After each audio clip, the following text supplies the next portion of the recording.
Esta es una historia espeluznante de lo que viví mientras acampaba con un amigo mío hace 5 años. Fuimos a un valle profundo casi desconocido y condujimos durante más de 10 horas y caminamos otras 5 para llegar allí. Entonces, se desplegó ante nosotros un majestuoso paisaje de naturaleza y nos rodearon agua cristalina, montañas y aire fresco. Este debe ser el paraíso de los dioses. Brad y yo empezamos a pescar, pero al cabo de un rato oí un sonido extraño. Al principio pensé que era un insecto o un pájaro. Cuanto más escuchaba, más parecía la voz de una persona. Le dije a Brad, ¿crees que alguien más vino aquí? Brad respondió, hermano, ¿cuántas veces te lo he dicho? Este es un lugar que solo conozco yo. Miré a mi alrededor y, para mi sorpresa, encontré a un hombre en la hierba que nos miraba fijamente. Llevaba algo muy raído, como cuero, y nos miraba con la mirada perdida. Parecía que llevaba en la mano algo parecido a carne cruda de algún animal. Me sobresalté y grité preguntando quién era, pero no dijo nada, y siguió haciendo extraños ruidos parecidos a los de un insecto. Se nos puso la carne de gallina, encendimos los móviles, y nos preparamos para llamar a la policía. Entonces, desapareció en el bosque. Ansiosos, nos preguntamos si debíamos dejar de acampar, pero no podíamos volver a casa porque apenas habíamos llegado. Con el paso del tiempo, lo olvidamos. Asamos carne, nos divertimos y nos dormimos. Pero esa noche, cuando me desperté con el sonido de unos gritos agudos, me di cuenta de que Brad estaba aullando. Me apresuré a ir a su tienda. El hombre que vi durante el día y varias personas más estaban agarrando los brazos y las piernas de Brad, tirando frenéticamente de él. Era como si trataran de desgarrar las extremidades de Brad, y tiraban con todas sus fuerzas y facilidad. Oí el ruido de huesos y cartílagos desgarrados. Me temblaba todo el cuerpo. Cogí el móvil y marqué el 911, pero no me salía la voz. Jadeé y apenas hablé, y los despacharon, pero parece que tardarían mucho en llegar. Sabía que era mi turno después de Brad, así que escapé hacia el bosque como un loco. Entonces los gritos de Brad se detuvieron y pude darme cuenta de que estaba muerto. Lloré mientras corría frenéticamente. Iba descalza, así que tenía los pies desgarrados y me salía sangre a borbotones. Al cabo de un rato se oyeron sirenas y llegó la policía. Pero, terriblemente, la parte superior del cuerpo de Brad solo quedó en su tienda. Le habían arrancado los brazos y las piernas. Todo el mundo quedó conmocionado por la terrible escena y empezó a investigar. Unos días después, la policía me informó de que habían capturado a los culpables. Era una familia que vivía en las montañas, y resultó que habían estado pastando hierba y comiendo animales en las montañas, completamente alejados de la civilización. Vivían en valles y acantilados, por lo que su agarre era inusualmente fuerte. Resultó que los 4 habían arrancado los miembros de Brad con sus propias manos. Su capacidad lingüística estaba casi degradada, por lo que no podían comunicarse bien. Pero cuando los policías les preguntaron dónde estaban los miembros de Brad, utilizando el lenguaje corporal, señalaron sus estómagos e hicieron gestos como si se los hubieran comido, y señalaron los miembros del oficial e hicieron gestos como si quisieran comérselos. Acabaron en la cárcel, pero, al parecer, estaban completamente aislados porque allí podían hacer daño a otros presos. Hola. Para empezar, soy una chica bastante bajita con el pelo castaño, y mi compañera de piso es bastante alta con el pelo rubio. Esta historia ocurrió hace 1 año. Acababa de mudarme a Canadá para estudiar cine, y había encontrado una residencia de estudiantes, donde conocí a mi, ahora, mejor amiga, a la que llamaré Cristina, para la historia, y a otras 2 compañeras de piso. A Cristina y a mí Nos gustaba mucho salir cuando estábamos aburridas o cansadas de quedarnos en casa, así que la mayoría de las veces salíamos por la noche, ya que era cuando más aburridas estábamos. Una noche, sobre las 3 de la madrugada, decidimos salir a dar un paseo por el centro y decidimos ir a Chinatown. Las calles estaban bastante vacías, aparte de un par de personas que en su mayoría se iban a casa después de un largo turno. Las calles brillaban con todos los farolillos y un par de tiendas que estaban cerrando en ese momento. En ese momento llevaba un paquete de cigarrillos en el bolso, ya que tenía una película en la que necesitaba cigarrillos como atrezzo. Mientras caminábamos por la calle nos dimos cuenta de que un hombre raro, calvo de unos 30 años, estaba delante de nosotros justo al final de un callejón oscuro. Se nos acercó y nos preguntó si por casualidad teníamos un mechero. Le dije que no, pero me recordó el paquete de cigarrillos que tenía. Así que se lo ofrecí porque no soy fumador. Y, de todas formas, no iba a usarlo. Sonrió y nos dio las gracias mientras empezábamos a avanzar por la carretera. Al cabo de un par de minutos me sentí incómoda y miré detrás de mí para ver al hombre que nos miraba desde lejos. Pero no le di importancia. Al cabo de un rato, Cristina me dio un golpecito en el hombro diciéndome que mirara detrás de mí de forma sutil. Me giré y vi al mismo hombre a 6 metros de nosotros caminando lentamente en la misma dirección. Cristina y yo nos fijamos en una tienda de té de burbujas, que seguía abierta pero estaba a punto de cerrar. La tienda de té de burbujas tenía un gran escaparate de cristal desde el que se veían las calles.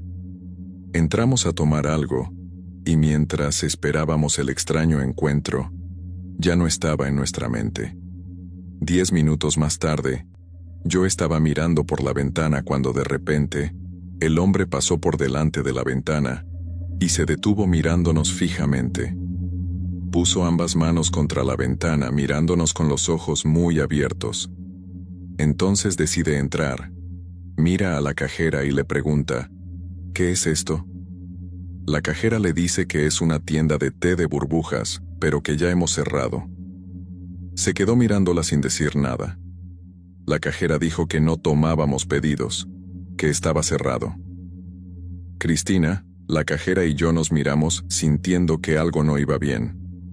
Entonces se vuelve hacia mí y me dice, «Nos vemos en un momento», con la sonrisa más espeluznante que he visto en mi vida, antes de marcharse. Nos quedamos helados sin saber qué hacer, así que decidimos esperar un poco. 5 minutos más tarde le vimos asomarse por la ventana, esperando a ver cuándo íbamos a salir para volver al lado. Cristina y yo decidimos ir a la cajera y preguntarle si tenía una puerta trasera por la que pudiéramos salir. Nos dijo que sí, y nos condujo a la puerta trasera que daba a un callejón oscuro. Nuestro único camino a casa era a través de la calle delantera donde estaba el hombre. Empezamos a abrirnos paso muy despacio hasta que llegamos a la misma calle, pero un poco más lejos de donde estaba la tienda de té de burbujas. Una vez allí corrimos lo más rápido que pudimos hacia el lugar más cercano donde pudiéramos escondernos. Me asomé por encima del hombro y le vi corriendo hacia nosotros. Después de un rato, corriendo, lo perdimos en un bar de karaoke que todavía estaba abierto donde decidimos quedarnos un par de horas antes de volver a casa para asegurarnos de que ya no estaría allí. Pero me quedé pensando, ¿qué hubiera pasado si se hubiera ido por la puerta principal? Hola.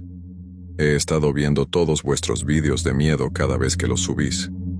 Encuentro todas las historias interesantes y muy aterradoras, pero nunca esperé que experimentaría algo horripilante como los videos que ustedes suben.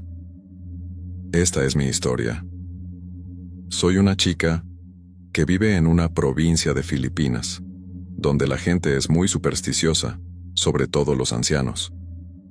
Yo nunca he creído en esas creencias supersticiosas, pero nunca imaginé que esas creencias me salvarían la vida algún día. Ocurrió hace 2 meses, cuando Me aceptaron como tutora de un niño en el barangay cercano al nuestro.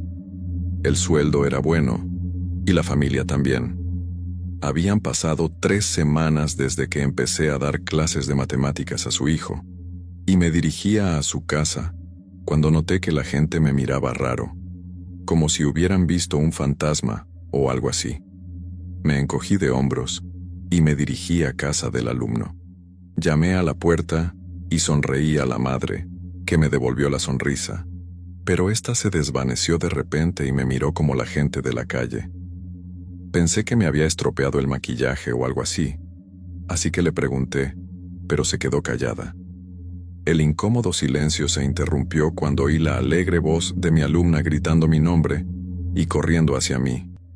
Yo también estaba deseando abrazarla, ya que siempre se emocionaba al verme, pero se paró a medio camino y empezó a llorar.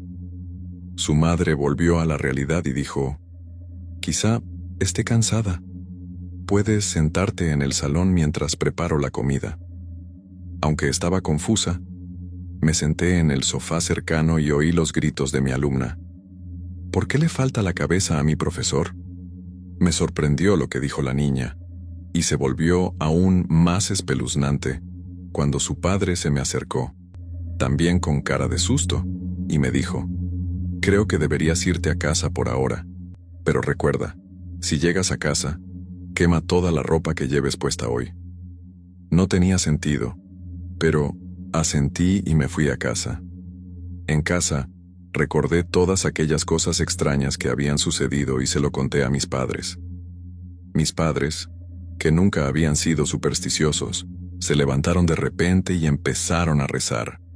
Me dijeron que quemara inmediatamente la ropa que llevara ese día. Como su reacción me dio escalofríos, hice lo que todos me dijeron, así que quemé mi ropa esa noche. Mientras quemaba mi ropa, podía oler un olor raro que me daba ganas de vomitar. Le dije a mi hermano que vigilara mi ropa ardiendo, porque iba a por un vaso de agua, pero de camino me desmayé. Cuando me desperté, ya eran las 19:30. Le pregunté a mi madre qué había pasado y me dijeron que me había desmayado. Así que me llevaron al hospital y me dijeron que estaba bien.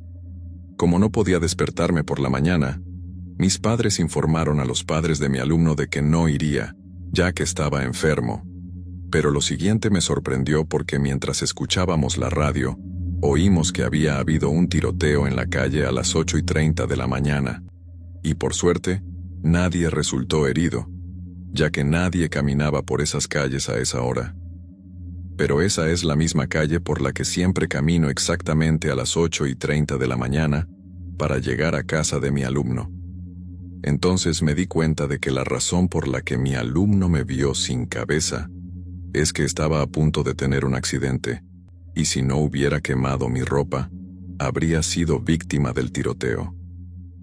Verás, en Filipinas, si la gente te ve sin cabeza, se aconseja que quemes la ropa que llevas ese día para estar a salvo.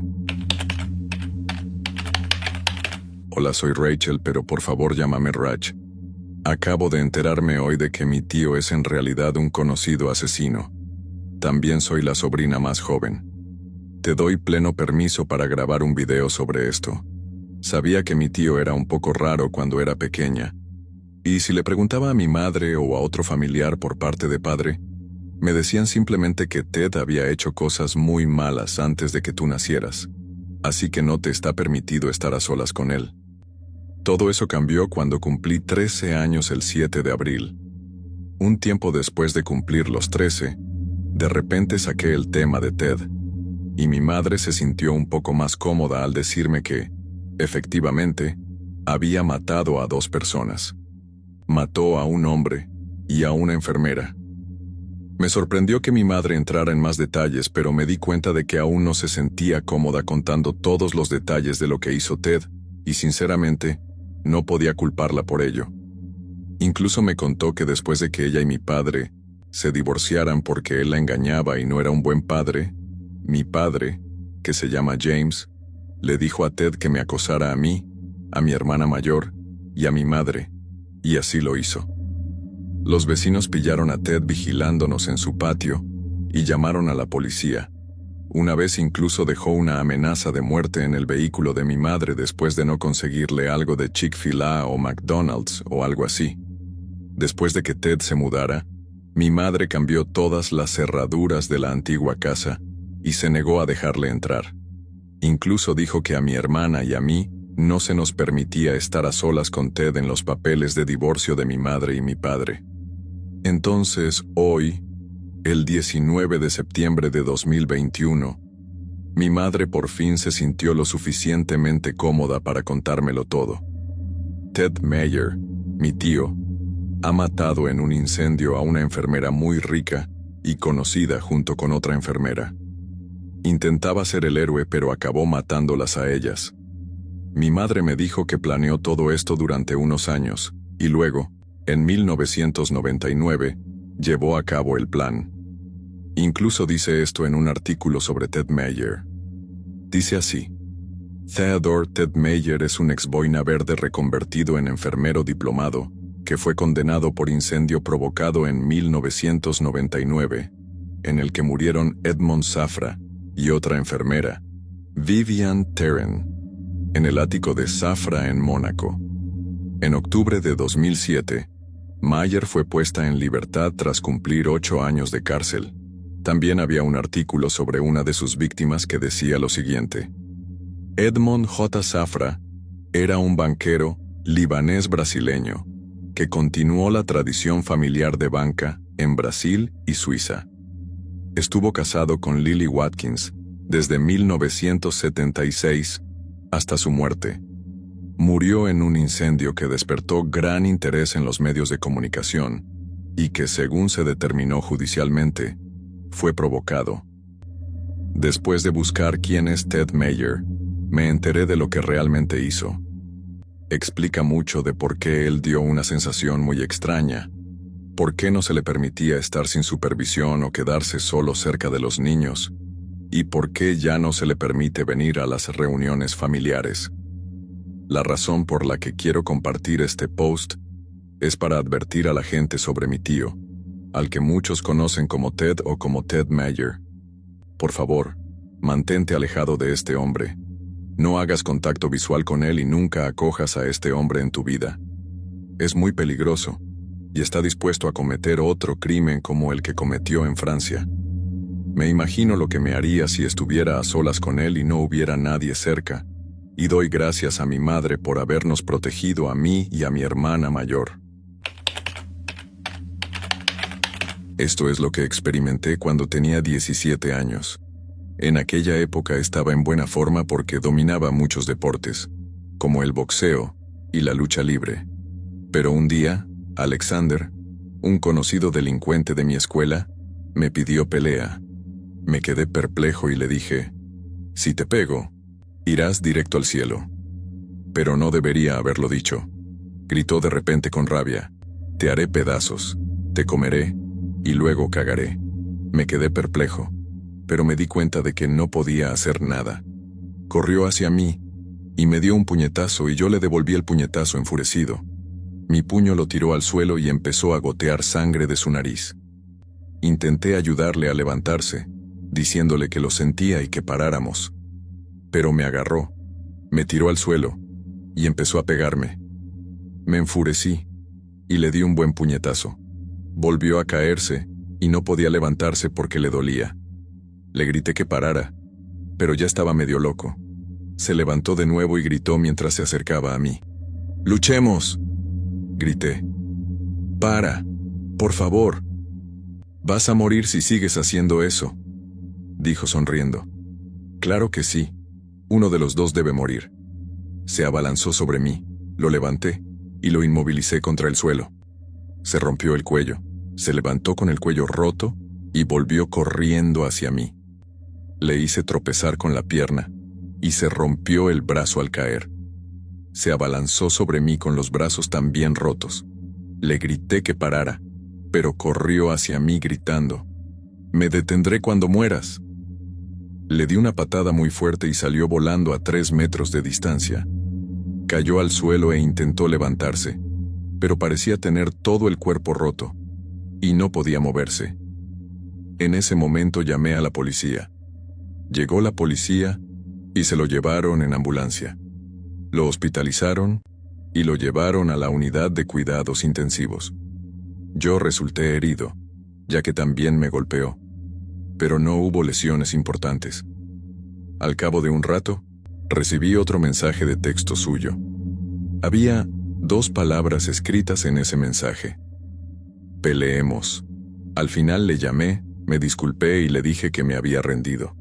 Entonces, se hizo el silencio durante unos segundos y le oí susurrar: luchemos. Me temblaba todo el cuerpo. No escuchó nada de lo que le dije. Su único objetivo era pelear conmigo. Bloqueé su número. Al cabo de un rato recibí una carta. En la carta, una vez más, estaban escritas 2 palabras: luchemos. Unos días después oí que llamaban a la puerta y miré fuera para encontrarme a Alexander. Cojeaba y tenía una escayola en el brazo. Llamé a la policía, pero siguió merodeando por mi barrio. Acabé mudándome y no he vuelto a saber nada de él. Pasaron los años y me encontré con mi antiguo amigo del instituto Luke, y mientras hablaba con él, me enteré por casualidad de lo de Alexander. Después de pelearse conmigo, no paraba de retar a otros amigos del instituto a pelearse, y la mayoría de los chicos se negaban y le evitaban. Pero uno de ellos, un amigo llamado Nicholas, aceptó la pelea, y al final, los 2 pelearon hasta que Alexander le mató. Fue una mala noticia. Al final, Alexander fue a la cárcel. Yo estaba horrorizada. Había dicho en serio todo lo que había dicho. Si no lo hubiera reprimido entonces, ahora no estaría vivo. Esta es la historia de mi hija de 6 años, Riley. Era una buena chica, pero un día empezó a comportarse de forma extraña. Un día, al amanecer, miró por la ventana y empezó a aullar como un lobo. Cuando le pregunté por qué, me dijo que había un espíritu de lobo fuera y que estaba hablando con él. Mamá, el lobo dice que en nuestra casa se reúnen las almas muertas. Se me puso la carne de gallina, pero lo pasé por alto, pensando que no sería para tanto. Pero incluso después de eso, volvió a ocurrir lo mismo una y otra vez. De repente, miró al aire y habló con alguien. Dibujó un monstruo de aspecto extraño en su cuaderno y dijo que era su amigo. El monstruo era una criatura muy aterradora, con 6 ojos y 6 extremidades que parecía la combinación de 3 humanos. Y posiblemente no podría haberlo dibujado un niño de 6 años. Intenté regañarla y disuadirla, pero nunca mejoró. Un día, de camino al trabajo, le dije que llegaría tarde porque tenía que hacer horas extras. Entonces me dijo: mamá, tengo muchos amigos en casa, así que no me siento sola. Acabé llevándola a un psiquiatra, pero ni siquiera el médico pudo averiguar exactamente por qué se comportaba así. Un día, de repente, me dio pan y me pidió que me lo comiera. En cuanto cogí el pan y me lo llevé a la boca, reconocí que había algo rojo por todo el pan. Le pregunté sorprendida: cariño, ¿qué es esto? Es sangre de hámster. Kevin me dijo que te la diera. Me dio un vuelco el corazón. Miré la jaula del hámster de su habitación y vi que estaba muerto. Estaba tan sorprendida y enfadada que la agarré y le grité: ¿quién es Kevin? ¿Por qué haces esto tú? Grité con todas mis fuerzas, y ella señaló a la pared de al lado y dijo: ese es Kevin. Tiene la mandíbula por los suelos y la boca de 1,5 metros. Te mira y babea, y su saliva es como gelatina. Y la boca de Kevin está llena de animales muertos, y gente muerta porque no puede digerir nada, ya que no tiene órganos. Dice que también quiere comerte a ti. Se me puso la carne de gallina. La cogí de la mano y salí corriendo de casa enseguida. Luego me subí al coche y aceleré como un loco hasta llegar a una iglesia católica del barrio. Busqué frenéticamente al cura y le expliqué todo sin vacilar. Entonces, el cura se quedó pensativo un momento y dijo: su hija se ha hecho amiga de espíritus siniestros. Su hija no saldrá herida, pero las personas que la rodean estarán en peligro. Rezaré mis oraciones por Riley.